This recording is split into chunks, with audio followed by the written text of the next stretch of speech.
হাই everyone, আজি আকৌ নতুন এটা ভিডিঅ' লৈ আহিছোঁ। আজি ভিডিঅ'টোত দেখাম যে এটা কম্পিউটাৰ বা PC নিজৰ কম্পিউটাৰৰ ডেস্কটপৰ স্ক্ৰীনটো মানে ৱালপেপাৰটো আমি কেনেকৈ চেঞ্জ কৰিব পাৰিম, ঠিক আছে।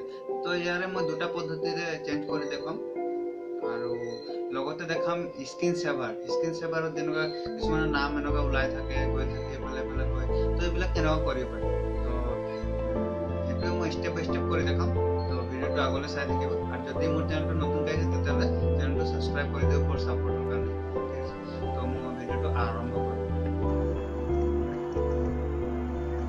ডেস্কটপৰ স্ক্ৰীনটো আমি চেঞ্জ কৰিবৰ কাৰণে ফাৰ্ষ্ট টাইম কৰিম কি প্ৰথমে যদি আমি চিম্পলকৈ এটা ৱালপেপাৰ চেঞ্জ কৰিব বিচাৰোঁ, তেনেকুৱা ইয়াত দিয়া আছে, এই ডেস্কটপৰ স্ক্ৰীনত দিয়া আছে, এনেকুৱা টাইপৰ যদি চেঞ্জ কৰিব বিচাৰিম তো তাৰ কাৰণে আমি কৰিম ডেস্কটপৰ ওপৰত ৰাইট ক্লিক, ঠিক আছে। ৰাইট ক্লিক কৰাৰ পাছত আমি যাম পাৰ্চনেলাইজেশ্যন, ঠিক আছে।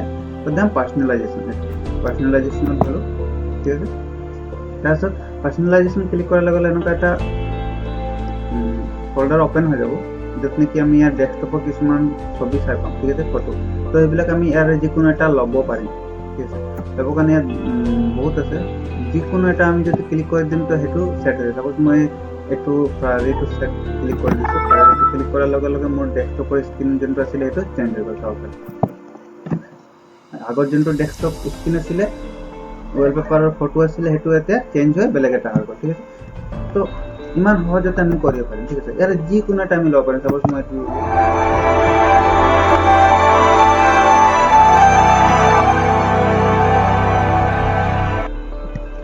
চাব পাৰিম, ঠিক আছে। তেনেকুৱা ধৰণৰ অতি সহজতে আমি ল'ব পাৰিম। তো এইটো এটা পদ্ধতি আছিলে। নেক্সট আৰু এটা পদ্ধতি দেখাব গৈছে, ঠিক আছে।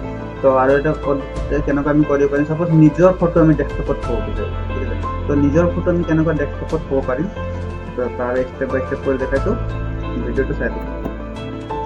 ফাৰ্ষ্ট টাইম আমি যাম য'ত নেকি আমাৰ ফটো থোৱা আছে, মানে ফটো য'ত আমি থৈছোঁ, ছাপ'জ ফটো এটা ফল্ডাৰত থাকে।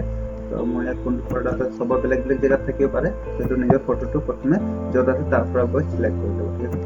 তো মোৰ ইয়াত পিকচাৰত আছে, ইয়াৰে মই এটা ফটো দিছোঁ, এইটো ফটো আমি ডেস্কটপৰ স্ক্ৰীনত দিব বিচাৰোঁ, ঠিক আছে। তো স্ক্ৰীনত দিবৰ কাৰণে চিম্পলকৈ কৰিম কি ৰাইট ক্লিক, সেই যোনটো ফটো আমি দিব বিচাৰিছোঁ সেই ফটোটোৰ ওপৰত চিম্পলকৈ ৰাইট ক্লিক কৰিম, ঠিক আছে। ৰাইট ক্লিক কৰিলোঁ, তাৰপাছত ইয়াৰ একেবাৰে ওপৰৰ 2 নম্বৰ অপশ্যনত ছেট এজ ডেস্কটপ বেকগ্ৰাউণ্ড, ঠিক আছে। ছেট এজ ডেস্কটপ বেকগ্ৰাউণ্ডত ক্লিক কৰাৰ লগে লগে আমাৰ ডেস্কটপত সেইটো ছেট হৈ যাব, মানে ৱালপেপাৰত ছেট কৰি দিব, ঠিক আছে। ক্লিক কৰিলোঁ, তাৰপিছত মই ইয়াত মিনিমাইজ কৰি দিছোঁ, এই ফটোটো আমাৰ কি হৈ গ'ল, ডেস্কটপৰ বেকগ্ৰাউণ্ডত ছেট হৈ গ'ল, ঠিক আছে।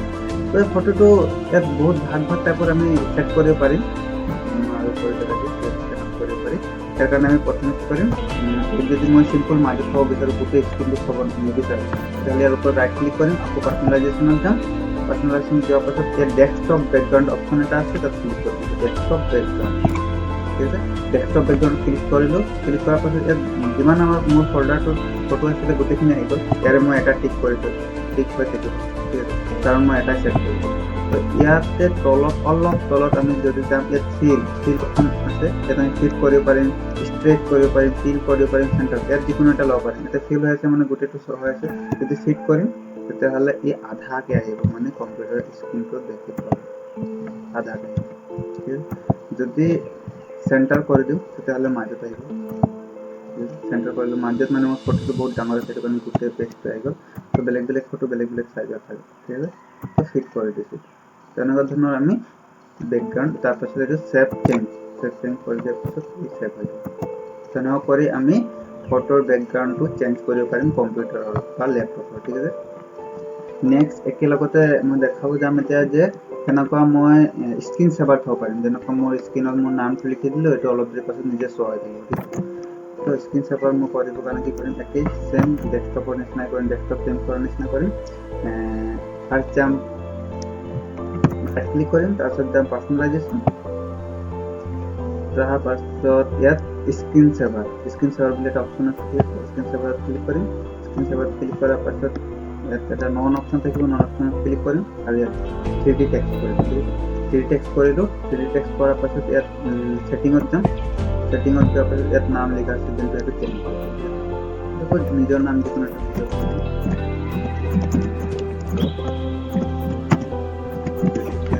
তাৰপিছত চিম্পলকৈ অফ কৰি দিম। এইটো যদি মোক চাব লাগে তেতিয়াহ'লে মই প্ৰিভিউ কৰি চাব পাৰিম। বেলেগ বেলেগ ষ্টাইলত আমি দিব পাৰিম। ইয়াত অলপ যিখিনি কালাৰবিলাক হৈছে সেইটো মই চেঞ্জ কৰিব পাৰিম, ফণ্ট ষ্টাইল চেঞ্জ কৰিব পাৰিম। তাৰ কাৰণে যাম ক'ত ছেটিঙত, ঠিক আছে। ছেটিঙত গ'লোঁ, ফণ্ট যিকোনো এটা চিম্পল এটা ফণ্ট লৈ ল'লোঁ। প্ৰথমে পৰা গ'ল চিম্পল এটা ফণ্ট লৈ তাৰপিছত তাৰপিছত এইটো মই কিবা এটা বেলেগ কৰি দিছোঁ, ঠিক আছে। স্পিন কৰি দিলোঁ বা কিছু আগৰ নিচিনা হ'ব দিব। তাৰপিছত কালাৰটো আমি চিলেক্ট কৰিব পাৰিম ইয়াৰ পৰা।